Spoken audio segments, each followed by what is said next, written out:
waxa hubaal ah haddaan Soomaali nahay buufis ayna daashaday waxaan jecelnahay maalin uun inaan aadno dibadda Mareykan, Europe, Canada iyo Australia ama wadamo kale laakiin qaab nuucee lagu aadayaa badankeen sirta ma naqaano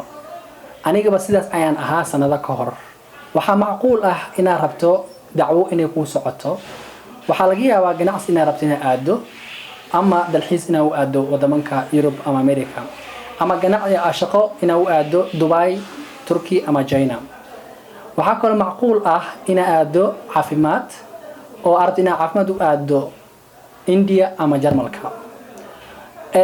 tahriib iska ilow sababtoo ah waxaan ku sheegi doonaa sirta saxda ah ee visa lagu helo adigoonan warwareegi doonin oo dhibaatoon doonin channelkan subscribe saar oo calaamada guduudan ku dhufo si video walbo aan soo dhigo oo ku soo gudbo si automatic ah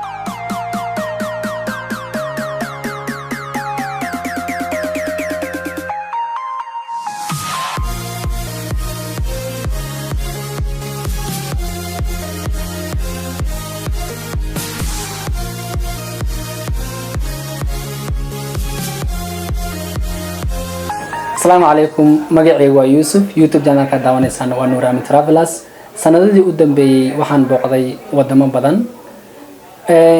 YouTube channel kan waxaan kaga hadli doonaa qaabkii ani u safray wixii ii sahlay inaan visa helo sidaan u safray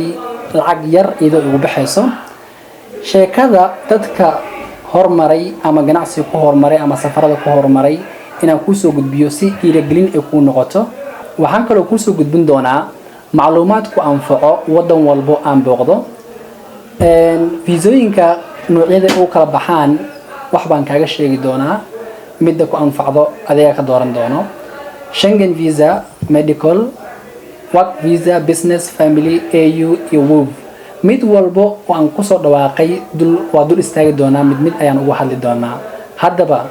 channelkan subscribe saar si video walbo aan u soo dhigo si automatic ah oo kugu soo gudbo waxaan rajeynaa macluumaadka aan kugu soo gudbin doona channelkan inuu ku noqdo macluumaad wax ku taro oo aad ku aadi doonto wadan walbo aad jeceshahay la soco video walbo aan soo dhigi doono axad walba sirtii safarka la helay dawadii buufiska la helay ha iloowin inaad subscribe dhahdo mahadsanid